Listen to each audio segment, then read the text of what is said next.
Salut à toi. Alors je pense que c'est l'épisode le plus frais que tu n'auras jamais écouté car on est le 2 mai.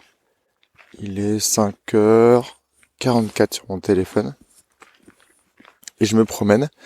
Et donc aujourd'hui c'est un épisode quasiment live où je vais te partager 2-3 choses que j'ai compris ce week-end. Je crois que je vais me focaliser sur 2 choses, autrement ça va être très long. La première, c'est la complexité de définir ses priorités. C'est intéressant, j'ai croisé plein de personnes qui ne me connaissaient pas.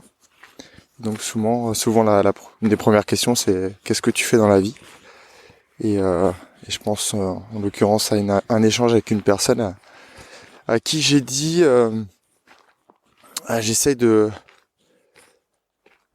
créer un monde meilleur. Ça peut paraître bizarre, c'est un peu ma mission de vie et ça a commencé par mon monde intérieur que je te partage un peu tous les semaines depuis 4 ans et je crois que c'est une base. Et je suis déjà en train de me disperser. Bon, tu l'as compris quand on commence par son monde intérieur, avant de pouvoir faire émerger un monde extérieur un peu plus sympa. Et donc je vais basculer, revenir sur la priorité. La difficulté de définir ses priorités. Comme ça, naturellement, les gens répondent leur métier. Alors que des fois leur métier c'est pas du tout une priorité. Et malheureusement, même si c'est pas une priorité, il y a des gens qui vont accorder beaucoup plus d'heures à leur travail qu'à leurs enfants, qu'à leurs conjointes, qu'à leurs amis, qu'à leurs proches, qu'à eux-mêmes. C'est surtout ça qui est plus problématique. Et en fait, si on se pose pas ces questions régulièrement, on se trompe. Par exemple, je pourrais parler... j'étais dans un événement où il y avait beaucoup de personnes qui venaient du monde de la médecine. Et peut-être que si j'avais creusé, il y a des gens qui, je pense, passent 60 heures, 70 heures par semaine avec leurs patients, alors que leur vraie priorité c'est leurs enfants. Et peut-être qu'en creusant un peu, ils m'auraient dit oui, je fais ça pour pour me créer un patrimoine, pour leur apporter la sécurité financière. Or, par les temps qui courent, on peut voir que avoir de l'argent c'est pas c'est important, mais c'est pas ce qui prime. Et surtout que dans cet événement, il y avait aussi pas mal de personnes qui étaient issues de la pédopsychiatrie et tous ces environnements-là. Alors qu'on sait qu'un enfant, il a principalement besoin de sécurité affective plutôt que de sécurité financière. Et c'est pour ça que je sais pas si tu as déjà eu l'occasion de te balader dans des pays avec un PIB très très très faible. Et les enfants sont souriants s'ils ont des parents qui le sont et qui essayent de faire de leur mieux pour leur apporter la sécurité. Donc voilà, le premier point c'est la priorité, on se trompe très souvent. Et en fait on se rend compte que à la racine de ce qu'on fait le plus, on veut répondre peut-être des fois à un besoin qu'on a oublié et auquel on pourrait répondre beaucoup plus facilement. Donc à cette personne qui ferait 60 ou 70 heures par semaine, j'aurais envie, s'il me demandait un conseil, de lui dire de réduire sa charge de travail et peut-être d'amener son enfant 1 ou 2 fois à l'école par semaine, peut-être de pouvoir venir le récupérer et de pouvoir avoir des temps précieux avec eux. Donc voilà, donc je sais pas si toi tu connais tes priorités, tu les as définies, mais c'est important de les avoir en tête pour que quand tu te lèves le matin, tu te rappelles c'est quoi, quelles sont tes priorités et comment aujourd'hui tu vas tu vas faire en sorte de les nourrir. Alors on pourrait revenir sur les besoins, les valeurs, toutes ces choses-là. On a besoin d'alimenter certaines choses et une vie heureuse, c'est une vie où on alimente ses priorités, où on est fier de soi en fin de journée, en se disant c'est super, j'ai fait ce que j'avais envie de faire et je me suis focalisé sur l'essentiel. Parce qu'aujourd'hui, on a tendance à beaucoup trop se disperser et à perdre notre temps. Enfin, en tout cas, à l'utiliser à mauvais escient. C'était le premier point. Le deuxième point, je vais revenir sur un sujet, pour tout te dire, pour être transparent. Si tu es abonné à ma newsletter, tu le sais déjà. J'avais fait un épisode la semaine dernière et le son était très très très moyen. Et donc je l'ai diffusé qu'à mes abonnés. Et je parlais en fait de la différence entre l'introversion et la timidité. Et je voulais absolument revenir là-dessus parce que c'est vraiment fondamental. Comme je t'ai dit, j'étais à un événement, c'était un mariage, avec beaucoup de médecins, beaucoup de personnes très sensibles, introverties. Et introverti, ça veut pas dire timide. Quelqu'un qui ose pas animer une réunion. Quelqu'un qui se mettrait dans le coin d'une salle lors d'un mariage. Ça, c'est quelqu'un qui est timide. C'est-à-dire qu'il est, je sais pas si on peut dire ça, anxieux socialement, qu'il n'est pas à l'aise avec le fait de parler en public. Ça, c'est la timidité. L'introversion, ça n'a pas grand-chose à voir, même si la plupart des timides sont introvertis.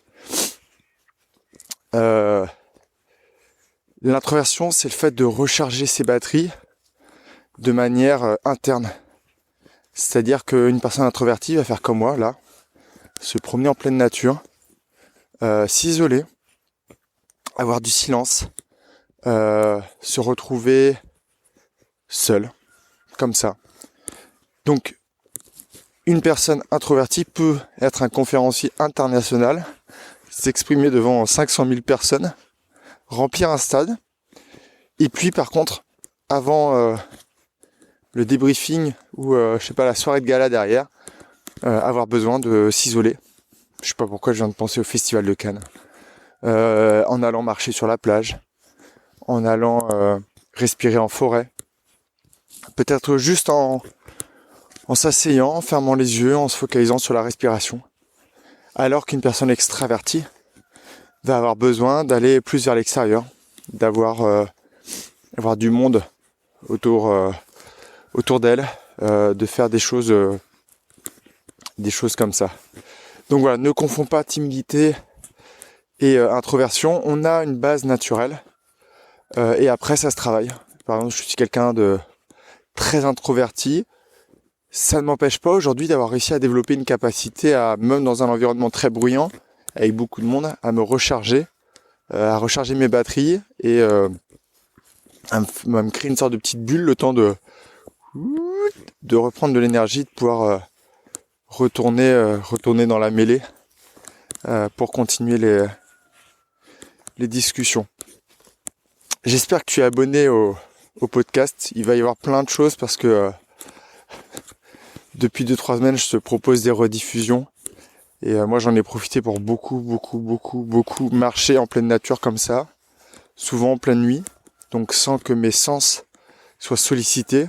Je me promène avec ma petite chienne. Je la rappelle une fois tous les quarts d'heure pour vérifier qu'elle est toujours là.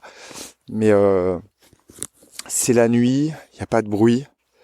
Et en fait, ça me permet, un peu comme si quand je me retrouvais dans ma grotte tout seul il y a quelques années. Donc voilà, suis le podcast, il va y avoir plein de choses. Abonne-toi si tu n'y es pas encore déjà abonné. Le dernier conseil, j'aurais envie de te dire, rejoins mes abonnés de la newsletter parce que je partage tous les semaines des petites choses différentes des épisodes. J'essaye de rester sur le thème de l'épisode, autrement j'ai tendance à trop me disperser. Je sais que pour les personnes qui me suivent des fois, ça pourrait faire trop. Donc voilà, j'essaye de m'auto-cadrer pour que ça apporte de l'énergie et si tu vas sur mon site, tu verras que les retours sont bons et que beaucoup attendent avec impatience la lecture du jeudi matin. Donc voilà. J'espère que le son sera bon cette fois-ci. Je vais le laisser tel quel. Donc il est possible. Je sens mon nez qui coule un peu, qu'il y ait des petits bruits parasites. Mais voilà. Je suis authentique, je suis sincère, je suis naturel. Et tu vas en profiter encore un peu plus ce matin. Je te souhaite une magnifique journée. Prends vraiment bien soin de toi. Pense à tes priorités.